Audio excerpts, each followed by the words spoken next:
Yo soy Jesús Pedro Pérez González y voy a hablar sobre las personas morales o también nombradas como personas jurídicas en general. Comenzamos hablando sobre cómo se dividen las personas desde el punto de vista jurídico. Bueno, antes de iniciar y primero que nada hay que hablar de cómo se dividen las personas desde el punto de vista jurídico, y es que estas se dividen en dos: las personas físicas y las personas morales, de las cuales serán las que hablaremos a continuación. Comenzaremos hablando sobre lo que es una persona física, y es que una persona física es todo ente capaz de ser sujeto o titular de derechos y obligaciones. Este, como lo menciona, una persona física vendríamos siendo prácticamente nosotros, ya que somos personas reales y somos un ente capaz de tener derechos y obligaciones. Y hablando de lo que se conoce como persona moral, son las que en la actualidad no tienen existencia material y son ficciones jurídicas, caso contrario a lo que somos nosotros, ya que una persona moral puede ser una organización, una sociedad o una empresa, por ejemplo. Cabe recalcar que las personas físicas también son llamadas personas naturales y las personas morales son denominadas también personas jurídicas. Las personas morales en tiempos de Roma. En tiempos de Roma encontramos como personas morales las asociaciones o reuniones de personas que tienen intereses comunes como el Estado. Como pueden ver, esto es, como ya les mencioné antes, lo que es una persona moral, como asociaciones u organizaciones. Bueno, en Roma era prácticamente igual en esos tiempos, entonces no ha cambiado mucho la persona moral tanto en esos tiempos como en la actualidad. Sí que ha cambiado un poco, pero no algo tan drástico o radical, y lo veremos también a continuación. Como les decía, encontramos como personas morales las asociaciones o reuniones de personas que tienen intereses comunes, como el Estado, los ciudadanos en general, determinadas corporaciones, las sociedades constituidas para el arriendo de los impuestos y las explotaciones de las salinas o minas de plata y oro. ¿Cómo consideraban los romanos las personas morales? Bueno, los romanos consideraban como personas morales el agrupamiento de personas físicas con la intención común para dedicarse a obras, a los establecimientos de utilidad pública o de beneficencia, como los templos y las iglesias, los asilos y los hospicios. Bueno, a diferencia de nosotros, que en la actualidad tenemos como personas morales todo tipo de sociedades y asociaciones reconocidas por la ley, igualmente los colegios, universidades, las fundaciones y en general todo agrupamiento de personas físicas en las cuales alcanza la unidad en virtud de un fin. Como ya había mencionado, esto más que nada vendría siendo lo que es la persona moral en la actualidad, la cual vendría siendo prácticamente asociaciones, organizaciones o fundaciones, como lo son los ya mencionados colegios, universidades, fundaciones o todo agrupamiento de personas físicas, como lo menciona, en las cuales se alcanza una unidad en virtud de un fin. Y ahora vengamos a hablar sobre lo que son los atributos en las personas jurídicas, prácticamente. Eh, en las personas morales, una disculpa. En las personas morales se reúnen casi todos los atributos de la persona física. En la persona física encontramos los siguientes atributos: este nombre, domicilio, estado, patrimonio, nacionalidad, capacidad. Bueno, esto vendría siendo más que nada en la persona física, ya que como lo menciona es estado, patrimonio, nacionalidad, domicilio, aunque también una persona moral puede tener domicilio, puede tener patrimonio e incluso nombre. Bueno, nombre es más claro que sí podría tener, pero como lo menciono, domicilio y patrimonio, incluso una persona moral también podría ser capaz de poseer estos atributos, de lo cual será algo que hablaremos incluso más adelante. Hablemos sobre la denominación. La denominación de las personas morales equivale al nombre de las personas físicas. Ello ocurre así, puesto que las personas morales, al igual que las físicas, deben de tener algo que las identifique como entidad. Es absolutamente necesario, conforme a la ley, que la persona moral tenga nombre o denominación. a fin de que pueda hacer sus operaciones y entrar en relación jurídica con otras personas. Hablemos sobre qué poseen las personas jurídicas. Bueno, las personas físicas, comenzando con las personas físicas, las cuales tienen un nombre. Sabemos que el nombre es la palabra o signo que distingue a una persona de las demás, tanto en sus relaciones jurídicas como sociales. Al igual que el nombre de las personas físicas, la persona moral también debe tener un nombre, pero en este caso este nombre es puesto por un conjunto de personas físicas. Pero tanto como las personas físicas o las personas morales o en general las personas jurídicas, las dos poseen nombres.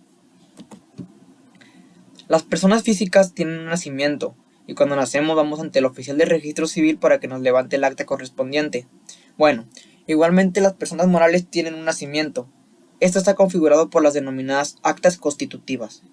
Cuando un grupo de personas físicas determinadas tiene un interés común, acude ante un federatario conforme a nuestra legislación vigente puede ser tanto un notario público o un corredor público, a fin de formar esa persona moral, como puede ser una sociedad civil, mercantil o una asociación. Es así como de esta forma ocurre el nacimiento de la persona moral, es decir, a través de las actas constitutivas. Lo que entendemos sobre esto es que a diferencia de las personas físicas, las cuales tienen un nacimiento que se registra ante el oficial de registro civil, las personas morales se registran mediante actas constitutivas, las cuales pueden ser mediante un notario público o un corredor público, con el fin de formar esa persona moral, como lo menciona justamente en este segundo párrafo. Bueno, continuemos. ¿Qué es el domicilio en las personas jurídicas? También tanto las personas físicas y morales tienen un domicilio. Entendemos como domicilio el lugar donde la persona vive o radica, con el propósito de establecerse en él. A falta de este es el lugar en que tiene el principal asiento de sus negocios y a falta de uno y otro es el lugar en que se halle.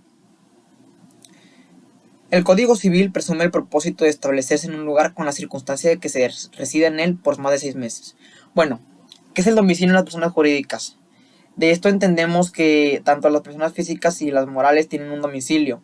En este caso, la persona física, el considerado domicilio de la persona física es en donde ésta vive, donde ésta reside, donde ésta duerme, prácticamente el techo de una persona como nosotros.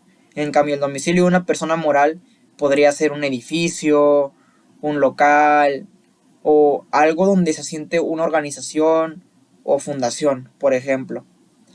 También nos habla de que el Código Civil solo presume el propósito de establecerse en un lugar. No, nos habla de que el Código Civil dice que un domicilio se convierte en un domicilio con la circunstancia de que se resida en él por más de 6 meses.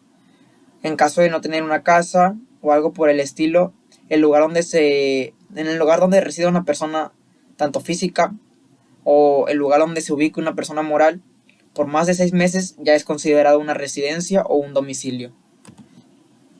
Hablemos sobre el estado civil y el patrimonio en las personas jurídicas. Comenzamos hablando sobre el estado civil, ya que es el único atributo que no poseen las personas morales y que sí poseen las personas físicas. Lógicamente que por ser el estado civil una institución inherente al derecho familiar, por ende no puede tenerlo la persona moral. Por lo tanto, una persona moral no puede casarse ni tener relaciones de familia relativas a la adopción, tutela, patria potestad, etc. Como es algo que nos queda más que claro, una persona moral no puede tener hijos, no puede adoptar, no puede ejercer una tutela, ni siquiera una patria potestad, no puede tener familia. Prácticamente por lo mismo, que no es una persona física, es una organización o una sociedad o una fundación creada por un conjunto de personas físicas. Otro atributo, ya hablando de los patrimonios, de la persona física lo es el patrimonio, mismo que se define como el conjunto de bienes, derechos y obligaciones susceptibles de una apreciación pecuniaria. La persona moral también debe tener un patrimonio, denominado patrimonio social, mismo que figura desde el nacimiento de la sociedad o asociación. Patrimonio, como lo menciono, es un conjunto de bienes u obligaciones que se le otorgan a una persona física, que a diferencia de una persona moral es lo que se le otorga desde el nacimiento de la sociedad o asociación. Atributos de nacionalidad en las personas jurídicas. ¿Qué son los atributos de la nacionalidad en las personas jurídicas? Bueno, los atributos correspondientes a la nacionalidad y capacidad de las personas físicas también pasan o se trasladan a las personas morales, puesto que hay sociedades nacionales extranjeras. Esto es corto, pero pues tanto las personas morales como las personas físicas tienen sus nacionalidades, ya que las personas físicas pueden nacer en un país, un territorio o un estado y automáticamente poseen la nacionalidad de este. Igual con las personas morales, ya que dependiendo la creación de la sociedad, fundación o organización, dependiendo de dónde sea su creación o su fundación, ya automáticamente también poseen la nacionalidad de donde fueron creadas o inauguradas. Por ejemplo, un ejemplo de esto puede ser McDonald's, si se podría decir así, el cual puede ser considerado una persona moral y este fue creado y fundado en Estados Unidos. Entonces, por ende, nosotros asimilamos que McDonald's es una organización proveniente de los Estados Unidos. Y comparándolo con Telmex, que podría ser considerada otra persona moral, es una organización creada en México. Esto es lo que se refiere con la nacionalidad de las personas morales, que a diferencia de una persona física, pueden hablarse sobre su inauguración. En cambio, con una persona física es su nacimiento. Si yo nací en México, por ende soy mexicano. Si yo nací en Estados Unidos, por ende soy estadounidense. A esto se refiere con personas morales y personas físicas. Espero que me haya explicado y haya quedado claro. Y bueno, por último, hablemos sobre la conclusión general de las personas morales. Bueno, en nuestra opinión, la persona moral no se puede ver, no se puede tocar, es decir, es imperceptible a través de los sentidos. Al contratar o al tener alguna relación con la persona moral, en el caso de que sean 10 personas las que constituyen una persona moral, como por ejemplo cualquier sociedad, no vamos a contratar o platicar con todas las personas que configuran la misma, sino que vamos a contratar con los representantes legales de la misma, que son los órganos representativos de la persona moral, como ser el presidente del consejo de administración o administrador único de la sociedad en su caso. Ya para terminar, y como nos menciona, a diferencia de una persona física, la persona moral no te comunicas directamente con el fundador, con el creador de la organización, de la sociedad, te comunicas con los representantes legales, que pueden ser presidente del consejo de administración o administrador único de la sociedad en su caso. Bueno, esto es todo. Con esto finalizaríamos el tema de las personas morales. No es un tema muy extenso, pero traté de resumirlo, de organizarlo y de explicarlo de la mejor manera posible. Y espero haya sido comprensible, haya sido fácil de entender. Y si no es así, bueno, pues estoy dispuesto a responder preguntas o dudas por mensaje o algún tipo de comunicación, pero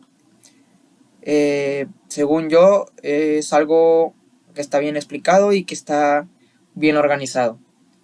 Espero que mi presentación, mi exposición sea de su agrado y sea fácil de comprender. Muchas gracias.